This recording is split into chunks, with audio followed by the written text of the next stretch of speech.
1922 ایک 15 سال کا لڑکا پہلے دن کام پر جاتا ہے جو کہ جاپان میں ایک چھوٹی سی گاڑیوں کو مرمت کرنے کی شاپ تھی۔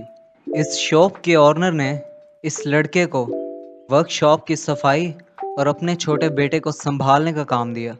اس وقت کوئی نہیں جانتا تھا کہ یہ لڑکا آگے کیا بننے والا ہے۔ کچھ سالوں بعد یہی لڑکا سوئچرو ہونڈا دنیا کی سب سے بڑی گاڑیوں کی کمپنیوں کے ساتھ مقابلہ کر رہا تھا۔ یہ ایک ایسے جاپانی لڑکے کی کہانی ہے جس نے غربت سے امیری کا سفر کیا اور ہونڈا کمپنی کا آنر بنا۔ کہانی کی شروعات 1906 میں ہوتی ہے۔ یہ لڑکا جاپان کے گاؤں میں رہتا تھا۔ اس کے فادر لوہے کا کام کرتے تھے اور گاؤں میں ان کی ایک چھوٹی سی سائیکلوں کو ٹھیک کرنے والی دکان تھی۔ یہ لڑکا بہت ہی مشکل حالات میں بڑا ہوا تھا۔ سوئچرو نے ہیلتھ ایشوز کی وجہ سے اپنے 5 بہن بھائی گوا دیے تھے۔ جب یہ 8 سال کا تھا تو اس نے سڑک پر ایک عجیب سی آواز سنی۔ اس آواز کا پیچھا کیا تو وہ ایک عجیب سی مشین کے پاس پہنچ گیا۔ یہ مشین 4 پہیوں پر گھوم رہی تھی۔ یہ مشین فورڈ ماڈل ٹی تھی۔ سوئچرو اس سے بہت متاثر ہوا۔ اس مشین نے سوئچرو کی زندگی بدل ڈالی۔ سوئچرو کو پڑھائی میں کچھ خاص دلچسپی نہیں تھی۔ اس نے اپنا زیادہ تر بچپن اپنے فادر کے ساتھ بائی سائیکل ریپیئرنگ میں گزارا تھا۔ 1922 میں سوئچرو کو ایک اخبار ملتا ہے جس پر ایک ٹوکیو کی آٹو موبائل شاپ کا ایڈ لگا ہوا ہوتا ہے۔ اس شاپ کا نام آرٹ شوکائی تھا۔ ایڈ کے مطابق انہیں اپنی شاپ میں کام کرنے کے لیے کچھ ورکرز چاہیے تھے۔ سوئچرو نے اس کمپنی کے آنر کو جاب کے لیے خط لکھا اور خوش قسمتی سے سوئچرو کو اس کمپنی کی طرف سے پازیٹیو رسپانس ملا۔ تو 15 سال کی عمر میں سوئچرو نے اسکول چھوڑ دیا اور اپنے خواب پورے کرنے کے لیے ٹوکیو چلا گیا۔ جب سوئچرو وہاں پہنچا تو شاپ آنر نے اس کے لیے وہاں پر پہلے سے ہی جاب ڈھونڈ رکھی تھی، شاپ آنر کے بیٹے کو سنبھالنا۔ سوئچرو یہ دیکھ کر بہت ڈس اپوائنٹ ہوا اور اس نے اگلے کچھ ماہ ایسے ہی گزار دیے۔ وہ گھر واپس بھی نہیں جا سکتا تھا کیونکہ وہ اپنے پیرنٹس کو فیس کرنے سے ڈر رہا تھا۔ ایک وقت ایسا آیا کہ شاپ میں کام زیادہ ہو گیا۔ شاپ آنر کو ورکرز کی ضرورت پڑ گئی تو اس نے سوئچرو کو کام کروانا شروع کر دیا۔ شروعات میں تو اسے چھوٹے موٹے ٹاسک دیے جاتے تھے لیکن آہستہ آہستہ سوئچرو بہت کچھ سیکھ گیا اور شاپ کا ایک ٹرسٹڈ مکینک بن گیا۔ اس کی ڈیڈیکیشن اور صلاحیت نے آنر کو بہت زیادہ متاثر کیا۔ تو اس شاپ کے آنر نے ڈیسائیڈ کیا کہ سوئچرو کو اپنے ساتھ کام کروایا جائے، نہ صرف مکینیکل ریپیئرز میں بلکہ کمپنی کی بزنس سائٹ پر بھی۔ اپنے کام کی وجہ سے سوئچرو بہت جلد کافی قسم کی آٹو موبائل سے فیملیئر ہو گیا۔ اس دوران سوئچرو نے 2 سپورٹس کار بھی بنائی جس میں ایک گاڑی تھی آرٹ ڈیملر اور دوسری تھی کرٹس۔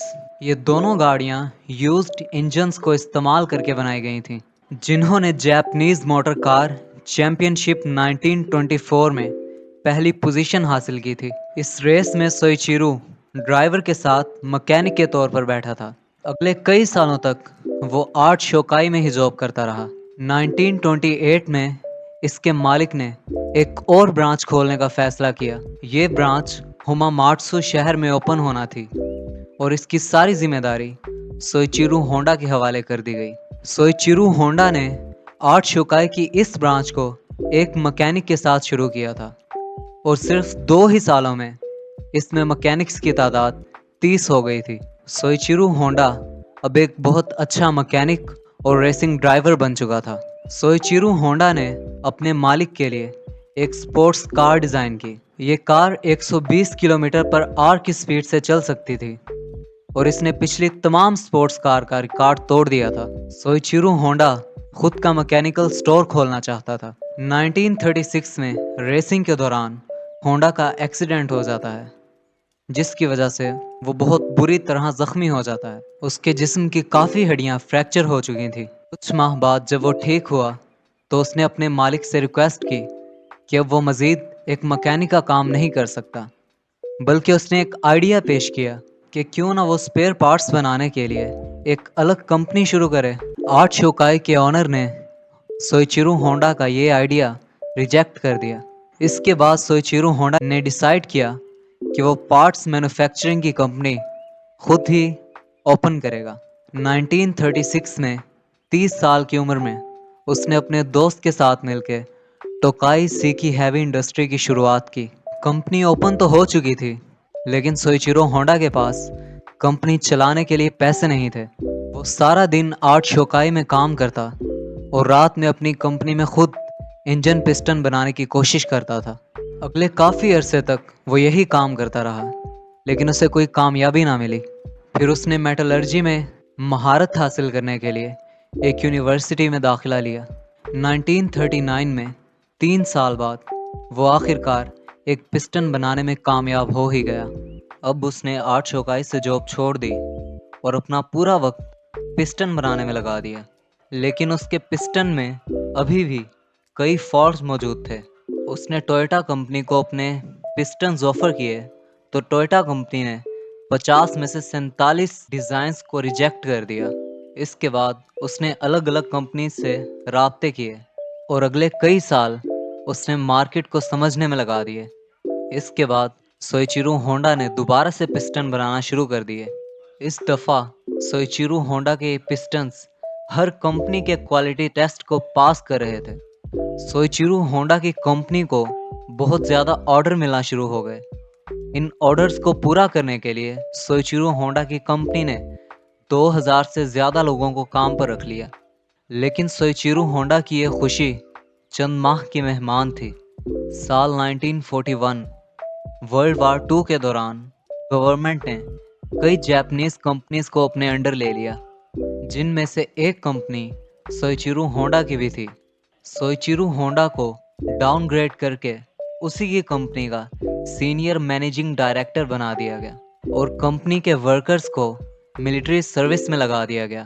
1944 میں ایئر ریڈ کے دوران ایک میزائل ہونڈا کی فیکٹری پر آ لگا۔ ملک کے حالات بہت خراب ہوتے جا رہے تھے۔ پھر 1945 میں جاپان پر 2 اٹامک بم گرے۔ اس کے بعد جاپان نے امریکہ کے سامنے اپنے گھٹنے ٹیک دیے۔ جنگ تو رک گئی، لیکن سوئچیرو ہونڈا کی کمپنی بالکل ختم ہو گئی۔ اس نے اپنے بچے کچے ایسٹس ٹویوٹا کمپنی کو 4,50,000 ین میں بیچے۔ اس کے بعد سوئچیرو ہونڈا دوبارہ سے جاب لیس ہو کر بیٹھ گیا۔ یہ حالات صرف سوئچیرو ہونڈا کے نہیں تھے، بلکہ پورا جاپان کرائسس سے گزر رہا تھا۔ جاپان میں کھانا، پانی اور پیٹرول کی بہت زیادہ کمی ہو چکی تھی۔ اسی دوران سوئچیرو ہونڈا کو جاپنیز ملٹری کا ایک انجن ملا جس سے وہ وائرلیس ریڈیو چلایا کرتے تھے۔ اس انجن سے سوئچیرو ہونڈا کو ایک آئیڈیا آیا۔ اس نے سوچا کیوں نہ اس انجن کو سائیکل میں لگا کر ٹرانسپورٹ کا مسئلہ حل کیا جائے۔ جاپان میں کرائسس کی وجہ سے لوگ پہلے ہی مہنگائی سے بہت تنگ تھے، تو جب انہوں نے سائیکل میں یہ انجن لگا دیکھا تو انہیں یہ آئیڈیا بہت پسند آیا، کیونکہ یہ اس وقت کا ٹرانسپورٹ کا سب سے سستا طریقہ تھا۔ چند یوزڈ انجنز تو سوئچیرو کو مل گئے، لیکن لوگوں کی ڈیمانڈ اتنی زیادہ ہو گئی تھی کہ سوئچیرو کو اپنا نیا انجن بنانا پڑا۔ یہ ہسٹری میں پہلی دفعہ تھا جب کسی مشین پر ہونڈا کا لوگو دیکھا گیا۔ ہونڈا کے پاس اتنے پیسے نہیں تھے کہ وہ ماس لیول پر سائیکلز بنا سکتا، اس لیے اس نے 18,000 شاپ کیپرز کو خط لکھے، جس میں سے 3,000 شاپ کیپرز نے سوئچیرو ہونڈا کو ایڈوانس پیسے دے دیے، کیونکہ اس وقت لوگوں کا سوئچیرو ہونڈا پر بہت زیادہ ٹرسٹ بن چکا تھا۔ اگلے 3 سالوں میں سوئچیرو ہونڈا نے ایک ایسی بائک بنائی جو مارکیٹ کی ریکوائرمنٹس کے بالکل مطابق تھی۔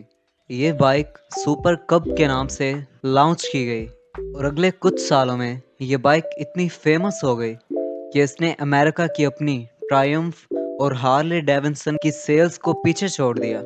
کیونکہ سوئچیرو ہونڈا کو ریسنگ کا بہت شوق تھا، اس لیے اس نے ایک سپورٹس بائک بنانا چاہی۔ اس کے لیے وہ ہر ریس میں جاتا اور جیتنے والی بائک کی فیچرز کو رائٹ ڈاؤن کرتا۔ چند سالوں بعد ہونڈا کی پہلی ریسنگ بائک لانچ کی گئی، جس نے 1962 انٹرنیشنل ریسنگ کمپٹیشن میں پہلی پوزیشن حاصل کی۔ اس کے بعد ہونڈا کی بائکس پوری دنیا میں بہت زیادہ مشہور ہو گئیں۔ اپنی زندگی کے 62 سال گزارنے کے بعد سوئچیرو ہونڈا کو کامیابی تو مل چکی تھی، لیکن ان کا وہ سپنا ابھی بھی ادھورا تھا۔ ہونڈا اب کار مینوفیکچرنگ کی طرف جانا چاہتے تھے۔ کچھ لوگوں نے انہیں اس چیز سے منع کیا کیونکہ اس وقت جاپان پر ٹوئوٹا اور نسان جیسی کمپنیز پہلے سے ہی اپنا اڈا جمائے بیٹھی تھیں۔ ہونڈا نے اپنی پہلی پک اپ ٹرک T360 لانچ کی جو کہ فیل ہو گئی۔ اس کے بعد ہونڈا نے S500 لانچ کی جس کے صرف 1350 یونٹ سیل ہوئے۔ کئی سالوں کی محنت اور ڈیزائنز ریجیکٹ ہونے کے بعد سن 1972 میں ہونڈا سیوک لانچ کی گئی اور سوئچیرو ہونڈا کی اس گاڑی کے نئے ماڈلز آج تک دنیا میں بہت زیادہ مشہور ہیں۔